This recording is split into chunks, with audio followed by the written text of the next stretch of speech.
बताओ कि जाप क्यों किया जाता है? कोई है? जाप कैसे काम करता है? हमारे पूर्वजों ने देखा कि देवताओं के पास अलग अलग प्रकार की शक्तियां हैं।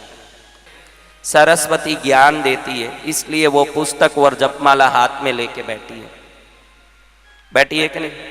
पार्वती देवी शक्ति देती है, इसलिए त्रिशूल लेके बैठी है। त्रिशूल शक्ति का चिन्ह है।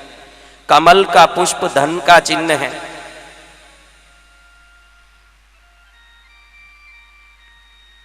कमल का पुष्प धन देता है, इसीलिए लक्ष्मी कमल को लेके बैठी है। कमल जहां हो वहां धन होगा, इसीलिए पद्मावती देवी को धनदात्री देवी कहते हैं।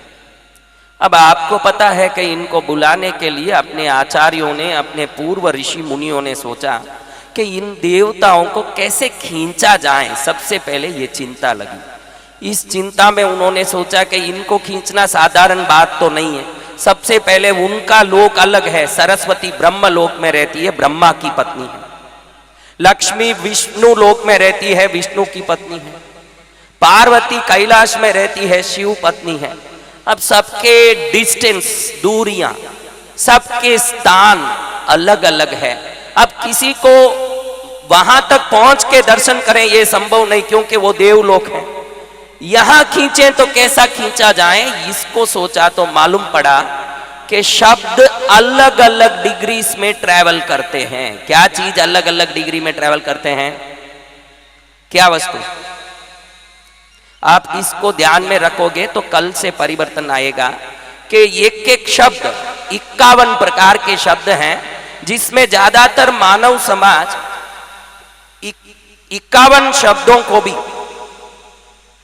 2 या 3 जगह जीभ को टच करके बोल देता है।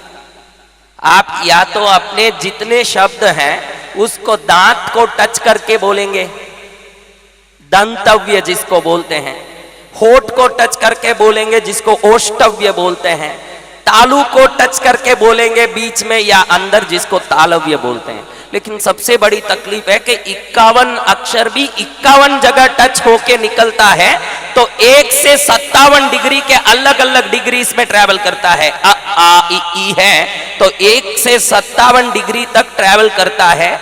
और उनके संयोग से जब श्रीम शब्द है, श्रीम क्या शब्द? बोलो एक बार जोर से। श्रीम लक्ष्मी बीज है। क्या है? तो श्रीम क्यों लक्ष्मी बीज है? श्र ई मा, डाई मात्रा मिले तो श्रीम होता है। श्र बड़ा ई और आधा मा, ढाई मात्रा से श्रीम होता है लक्ष्मी को बुलाने का। ये श्रीम 53 डिग्री में बनता है। श्रीम किस में बनता है? श्रीम जब 53 डिग्री में बनता है तो आप बराबर उच्चारण करेंगे। आप में उच्चारण की कमी है जो लक्ष्मी नहीं आ पाती। साधक देवों को प्रत्यक्ष देखते हैं और आप नहीं देख पाते हैं, तो देवे में कमी नहीं है, आपके ज्ञान में कमी है। समझ रहे हो बात? अब आप जब श्रीम श्रीम बोलते हैं तो सबसे पहले श्रीम 53 डिग्री में ट्रेवल करता है, जहां शास्त्रों के अनुसार विष्णु लोक है पहले, सबसे पहले। समझ गए आप? अब ये श्रीम का उच्चारण, जैसे मैंने बोला कि 51 शब्द 51 जगह टच होते हैं।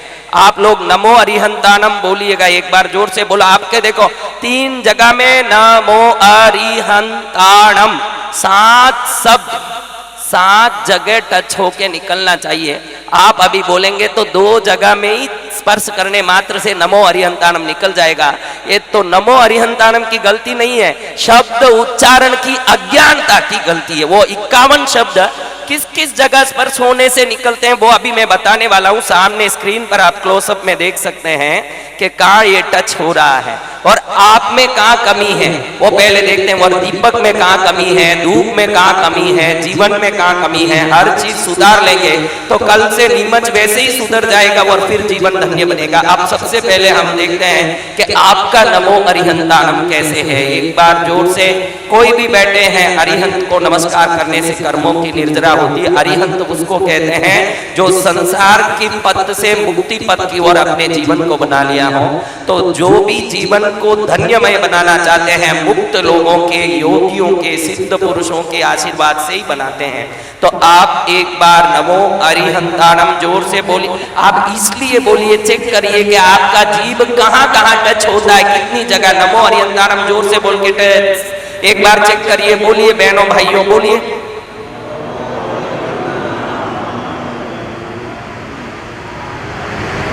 कितनी जगह टच हुआ, उंगलियों से बताइए मुझे।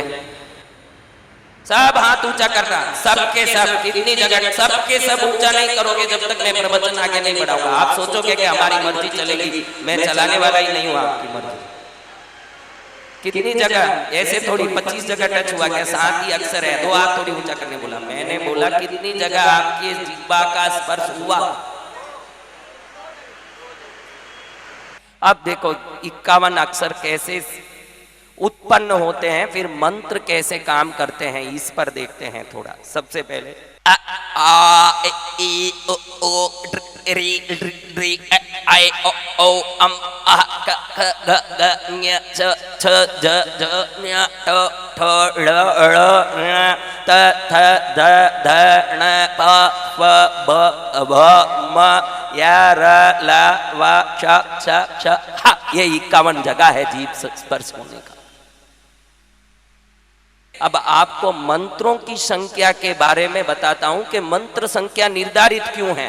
क्योंकि आप लोग जप करते हो तो पहले ये सोच लेते हो मेरा जप करते 5 दिन हो गया, 7 दिन हो गया, 11 दिन हो गया, 6 महीना हो गया, अब तक कुछ नहीं मिला मुझे, ऐसे सोचते हो कि नहीं।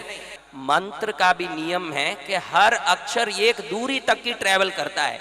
आप श्रीम बोलोगे तो एक श्रीम 700 योजन तक जाता है। श्रीम 700 योजन, कितना समझ गए। अब लक्ष्मी को बुलाना हो, वो 700 योजन में तो नहीं, करोड़ों योजन दूर है। तो पहले 700 योजन में जब अक्षर पहुंच जाता है, तो स्नूकर गेम आपने देखा हो या स्नूकर गेम, तो पहले बाल को दूसरे बाल से जब टक्कर मारते हैं तो पहला बाल और आगे जाता है। तीसरे बाल से दूसरे बाल को मारे तो वो दूसरा बाल पहले बाल को और आगे ले जाता है, दूसरा बाल पहले बाल की जगह जाके खड़े होता है। मंत्र जाप ऐसा ही है कि दूसरी संख्या जो है, पहली बार मंत्र बोला तो दूसरा मंत्र पहले मंत्र को धक्का मार के गंतव्य से और आगे बढ़ाता है, तीसरा दूसरे को मार के पहले की जगह और पहले और आगे जाता है।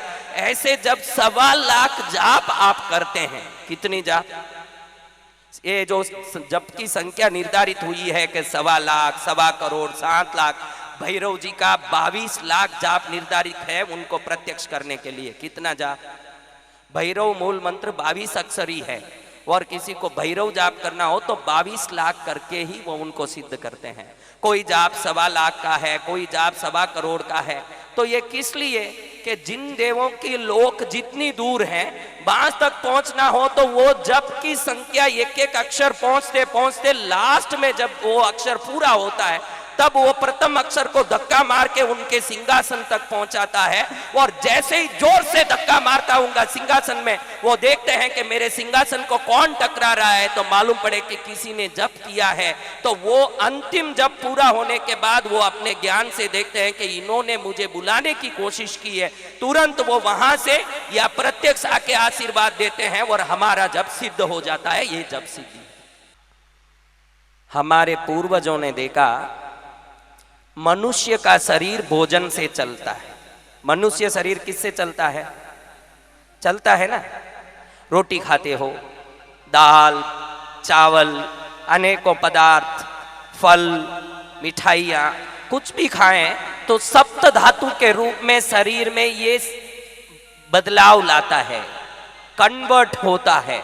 मल मूत्र, ये 2 चीजें वेस्ट हैं जो निकल जाते हैं। खून, वीर्य, मज्जा, पसीना, अणु, इन रूपों में परिवर्तित होकर शरीर को चलाता है। तो हमारे पूर्वजों ने, ऋषि मुनियों ने देखा कि देवों का भी तो शरीर है, हमारा स्थूल शरीर है, उनका सूक्ष्म शरीर है। जैसे आपके शरीर में हड्डी है, चमड़ी है, मांस है, मज्जा है, खून है, लेकिन उनका शरीर एक परमाणुओं का बना हुआ समूह है, इसलिए वो परमाणु को बिखेर के कोई भी रूप ले सकते हैं। जगदम्बा कभी सिंह वाहन पर आ सकती है, उसी सिंह को बिखेर के गज वाहन बना सकती है। यानी आप मट्टी का घर बनाते हैं तो उस मट्टी के घर को कभी भी एकदम फेरा के आप दूसरा कोई भी रूप का घर बना सकते हैं कि नहीं? मट्टी का समूह चाहे जो रूप ले सकता है, वैसे वो भी परमाणु के समूह हैं जो चाहे जो रूप ले सकते हैं। समझ गए आप? तो हमारे पूर्वजों ने देखा कि हमारा शरीर तो स्थूल है, जो स्थूल भोजन करके चलता है। अगर वो सूक्ष्म शरीर ही है तो स्थूल भोजन चलता नहीं है। आप जो घर में देवताओं को नैवेद्य चढ़ाते हो, फल आदि मिठाई, ये खाली उनको प्रसन्न करने के लिए वो खा नहीं सकते, क्योंकि वो सूक्ष्म शरीर ही है। शरीर सूक्ष्म है तो स्थूल वस्तु कैसे अंदर जा सकता है? अब हमारे पूर्व ऋषि मुनियों ने देखा कि देवों के शरीर से एक प्रकाश निकलता है। आपने देखा है कि भगवान कृष्ण के फोटो में, भगवान राम के फोटो में, जीसस के फोटो में, गुरु नानक के फोटो में, किसी भी देवता के फोटो में, महावीर स्वामी के फोटो में, उनके सिर पर पीछे एक प्रकाश का वलय बताया गया है, गोल्ड रिंग बताया है कि नहीं? हाँ है। इसको ऑरा कहते हैं, ऑरा। ये प्रकाश निकलता है तो जरूर समाप्त होता होगा। न्यूटन्स लॉ के हिसाब से each and every action has an equal and opposite reaction. जब पानी को गर्म करते हो तो पानी भाप बनता है। अगर वो भाप बनते जाएगा तो पानी का लेवल कम पड़ता जाएगा कि वैसे ही रहेगा? पीछे वाले बोलो, पानी का लेवल कम पड़ेगा कि वैसे ही रहेगा? हाँ, कम पड़ेगा ना। तो अब ये देवों के शरीर से जो रोशनी निकलती है, अगर ये भी निकलता है तो कम पड़ता होगा कि वैसे ही रहेगा? तो कम पड़ता है, एक दिन खत्म होता है। उसी को देव आयु की पूर्णता कहते हैं। देवों का शरीर में से जब ये प्रकाश खत्म हो जाता है, उसी को देव आयु की समाप्ति बोलते हैं। तो पूर्वजों ने देखा कि अगर ये प्रकाश को कंटिन्यू कर दिया जाए, जो प्रकाश जा रहा है, आपके शरीर से भोजन निकल जाता है मल मूत्र के रूप में, वापस भोजन करते हो तो वापस शक्ति आ जाता है कि नहीं? अगर देवों के शरीर से भी ऐसा शक्ति को बढ़ाने की क्रिया करा दी जाए, समझ रहे हो, ऐसी क्रिया की जाए जिससे वो शक्ति नॉन स्टॉप बढ़े, तो देव आयु भी बढ़ जाएगी। बढ़ेगी कि नहीं? तो वो देवता प्रसन्न होके हमको कि भाई मेरी आयु इसने बढ़ाया तो इसको मैं आशीर्वाद दूं, क्योंकि उनके पास बहुत सारी विद्याएं, शक्तियां, सिद्धियां हैं, लेकिन खुद के आयु को खुद बढ़ा ले ऐसी ताकत नहीं है। तो पूर्वजों ने देखा कि ये शक्ति को कैसे बढ़ाया जाए। बहुत सारी रिसर्च किए, शोध किए, कोई शोध काम नहीं आया। लास्ट में मालूम पड़ा कि घी शुद्ध गाय का हो। क्या चीज? क्या चीज? शुद्ध गाय के घी को पहले लकड़ी डाल के अग्नि प्रकट किया जाए और अग्नि में गाय का घी डाला जाए, तो अग्नि में पड़ा हुआ घी जैसे ही समाप्त होता है, तो जैसे पानी भाप के रूप में बदलता है, लेकिन पानी ही तो भाप बना, वैसे ये घी जो अदृश्य रूप में परिवर्तित होकर शक्ति बन के जाता है, ये शक्ति देवों के शरीर में अगर पहुंचता है तो उनके शरीर से निकलने वाली जो प्रकाश को वापस रीमेंटेन करा देता है। तो इसलिए यज्ञ क्रिया को अपने ऋषि मुनियों ने शुरू कराया। अग्नि में, लकड़ी में अग्नि जला दी, ऊपर से घी डाल डाल के स्वाहा स्वाहा स्वाहा, अग्निदेव की पत्नी है, उसके नाम से किस देव को आहुति करना हो बुला बुला के आहुति करते हैं। तो आहुति करते करते जिनका नाम लिया, ये घी उनके शरीर में शक्ति के रूप में पहुंच के उनको शक्ति देता है। तो वो देवता देखते हैं कि मुझे जिसने शक्ति दिया उसको मैं आशीर्वाद दूं, इस प्रकार से शक्ति मिले। ऋषि मुनियों ने सोचा कि हर एक व्यक्ति यज्ञ कर नहीं सकता। कर सकता है क्या? हर एक व्यक्ति यज्ञ कर नहीं सकता, लेकिन हर एक व्यक्ति को देवताओं की कृपा चाहिए। तो क्या किया जाए? तो देखा कि यज्ञ में अग्नि ऊपर है, अग्नि नीचे है, घी ऊपर से डाल के स्वाहा स्वाहा बोलते। दीपक में घर में देखिए घी नीचे है और ऊपर अग्नि प्रकट करते हैं। यज्ञ कुंड में अग्नि कहाँ है? हाँ, यज्ञ कुंड में अग्नि कहाँ है, घी कहाँ है? ऊपर से घी डाला जाता है, इधर अग्नि ऊपर और घी नीचे है, यानी दिए में घी भर देते हैं, बत्ती लगा देते हैं और अग्नि जलाते हैं, तो कोई फर्क नहीं आया। उसमें अग्नि नीचे घी ऊपर, इसमें घी नीचे अग्नि ऊपर, लेकिन दोनों में तात्पर्य यही है कि किसी प्रकार से घी को अग्नि से संयोजित करें। और जैसे जैसे घी से अग्नि टच होके घी खाली होने लगता है, जिन देवों के नाम से आपने दिया जलाया, अग्निदेव का काम यही है कि उन देव को तक को वो शक्ति को पहुंचाएं। तो ये घी जो खत्म होता है, आज तक हजारों साल से आपने घी खत्म किया, आपके परदादा दादा पिता, आपने आज तक आपको पता नहीं कि घी का दिया क्यों जलाते हैं। तो ये जो अग्नि में जलता घी खत्म होता जाता है, वैसे वैसे धीरे धीरे वो घी की शक्ति उन देव के शरीर में पहुंच के प्रकाश देने लगता है। तो भैरू जी, पद्मावती, राम, कृष्ण आदि देवता देखते हैं कि इसने घी का दिया जला के मुझ में शक्ति दी है, तो मैं इसका जीवन सतगुना सुखी हो जाए ऐसा शक्ति दूं, आशीर्वाद दूं, इसका जीवन मंगलमय हो। मैया देने वाली है, हम लेने वाले। आप बोलो बहने, मैया देने वाली है, हम लेने वाले। आज खाली हाथ नहीं जाना, जिसे चाहिए वो हाथ उठाना, जिसे चाहिए वो हाथ उठाना, जिसे चाहिए वो हाथ उठाना, जिसे चाहिए वो हाथ उठाना। मैं निवेदन करूं हमारे बाल कवि जी बैरागी साहब से आपकी उद्बोधन। पूज्य महाराज श्री वसंत विजय जी साहब, कुछ महीने पहले से ये बातचीत चल रही थी कि पूज्य श्री वसंत विजय जी महाराज को यहाँ पर नीमच में लाना है और पद्मावती पूजन करवाना है, भैरव पद्मावती पूजन करवाना है। प्रसन्नता की बात है कि महाराज श्री ने इस प्रार्थना को स्वीकार किया